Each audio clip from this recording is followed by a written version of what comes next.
Alright, well, we're back at it today. First order of business is to get the hydraulic oil cooler back in. I already cut myself a new piece of hose here. I don't know why, other than the fact that this will be the return back to the tank, why they put a threaded fitting on one side and just a hose barb on the other. It would have been nice if they'd have threaded both sides, but I'm sure it was space considerations had something to do with it, because that's a pretty tight bend right there. But anyhow, yeah, slap that in, and then I'm going to drain the reservoir down far enough to get the return line off there, replace that, and then the feed line coming into the cooler, which looks like it comes off the hydro because it goes down there. So I would assume it's that guy right there. There's a fitting right behind the variable speed pulley for the cylinder drive that turns into a steel line, so I'm going to replace that hose while I'm here. Which the people that were the Canadians that designed this thing, they were some smart Canadians, because they put well, you can kind of see the light right there in the grain tank. They put 2 inspection doors there so you can get back and work on the stuff in here. So that makes it, I popped one of them open yesterday just to look, and it's right there. You can get to that pretty damn easy. So I'm gonna figure out a place to sit you, and we'll start slapping this cooler back. Okay, hopefully you can see from there. Angle looks about right.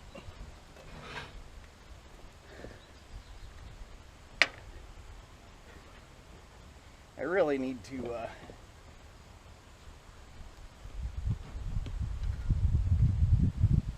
that's just some of this Lubriplate 105 assembly lube. It makes it easier to shove the hose on the barb. You don't fight it as much. But anyway, I really need to get a set of sunglasses with the camera in them again to make this kind of crap a lot easier. I don't want to get a head strap for the GoPro because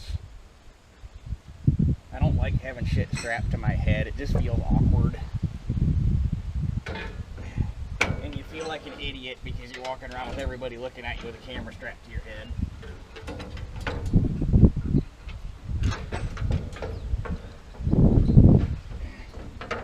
At least with glasses, you're kind of incognito.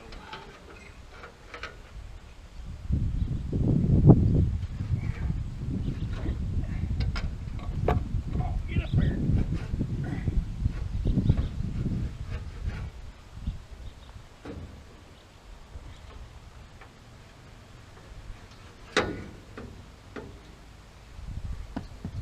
See if I can get a bolt started, so I'm only fighting one side here.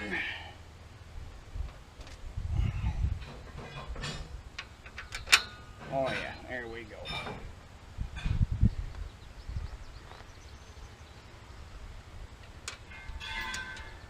Plus, if I had a head strap for my GoPro, I'd probably be one of the first people to kill a GoPro. Because the thing's tall enough that I gotta believe it'd be about like me wearing my hard hat at work. That hard hat makes you 3 inches taller, and you wouldn't think that 3 inches would be a big deal, but I smack my head on everything at work because that 3 inches is a big deal.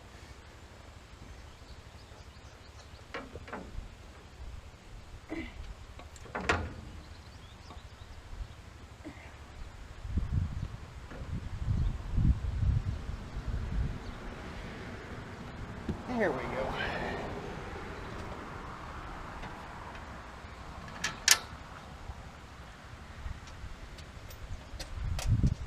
I was kind of hoping to have this thing running for you today, because I was going to get antifreeze for it,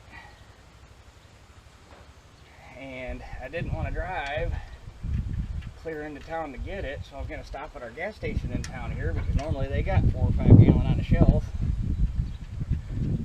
I got down there this morning, so I had to put gas in my truck anyway. They only had a gallon.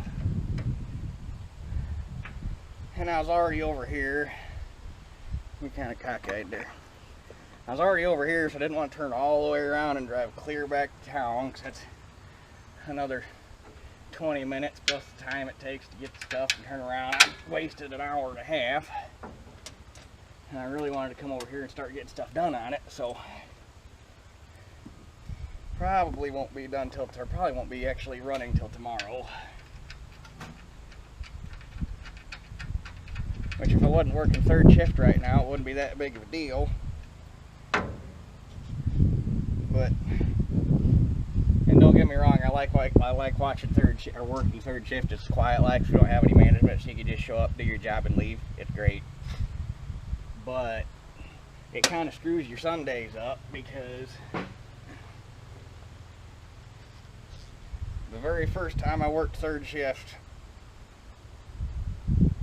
I didn't want, or actually it happened during, or when I was trying to, it happened in the fall during harvest, and I was trying to get stuff out of the field.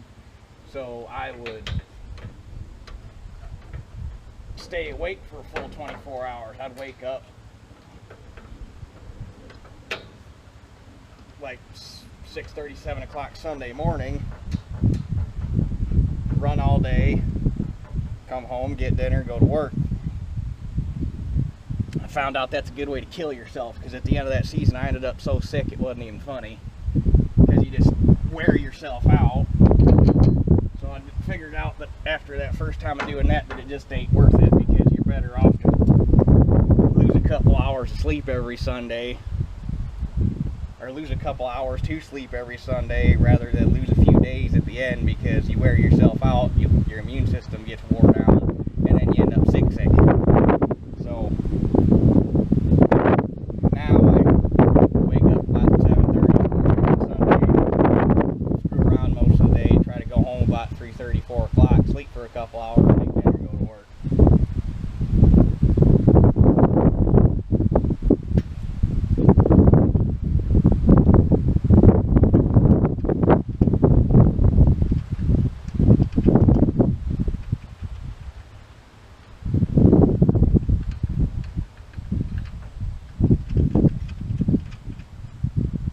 That being said, occasionally I'll still do stupid shit. 2 years ago,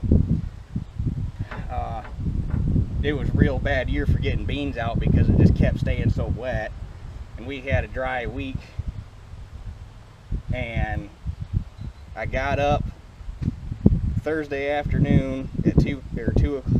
Actually, I might have woke up early. I might have woke up at 1. Normally I get home, take a shower, go to bed about 8 o'clock, sleep till about 2:30, and then go on with my afternoon and then go to work. Well, I think I woke up early. I think I woke up at like noon or 1 o'clock to cut beans. Cut beans Thursday afternoon, went into work Thursday night, got back home Friday morning, lay down for about 20 minutes because I couldn't go to the field because I was waiting on a buddy. He blew a hose on his combine, needed me to make a hose for him, so I came home, laid down for about 20 minutes, but never actually slept because I was so wound up.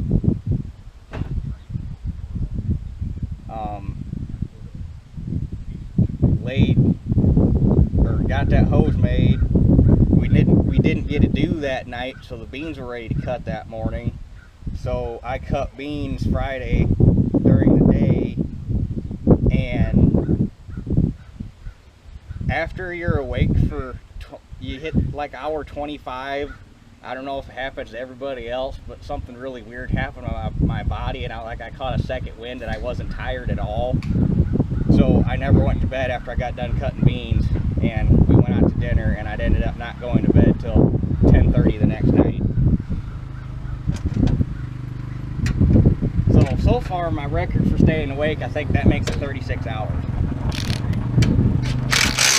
Would not suggest it, because that next day I didn't wake up till like noon.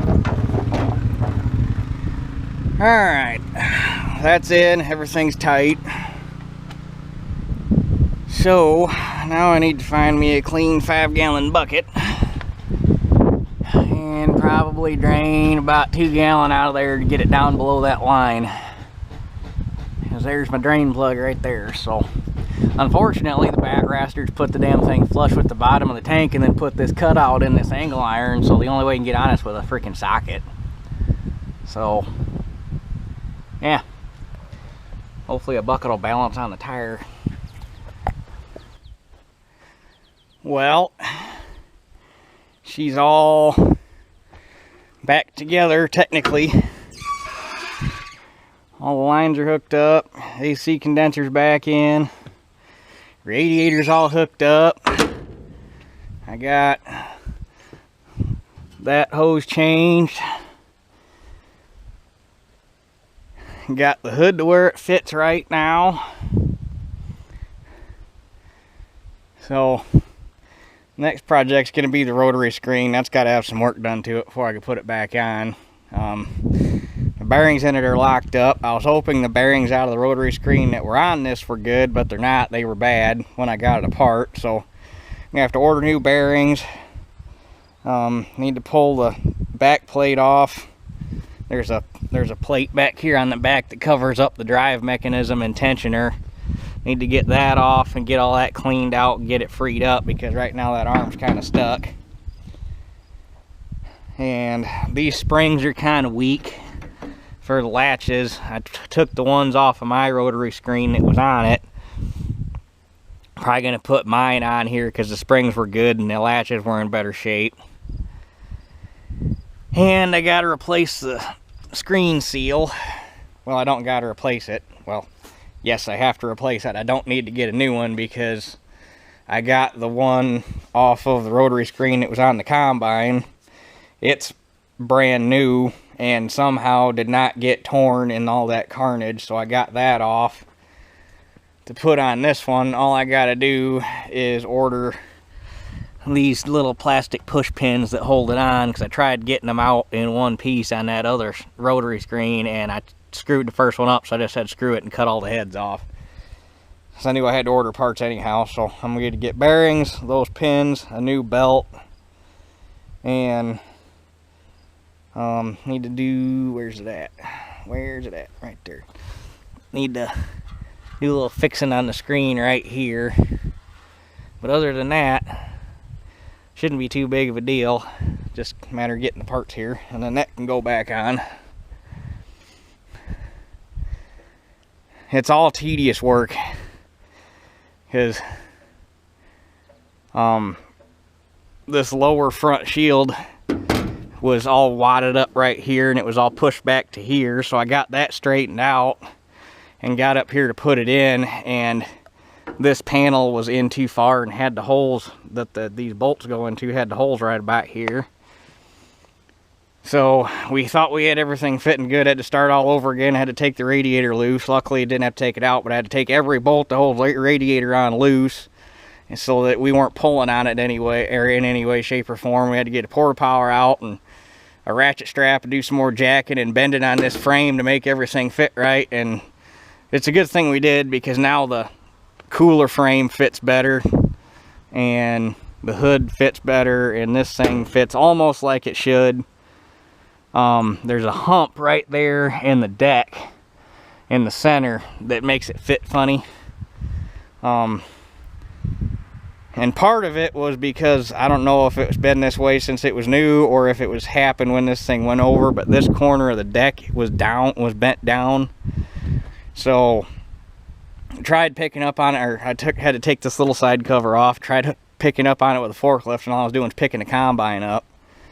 So I ended up setting the forklift fork down on the tire so that we had some bearing surface on it, and put the porta power between the forklift fork and that pan, and actually managed to jack it up some.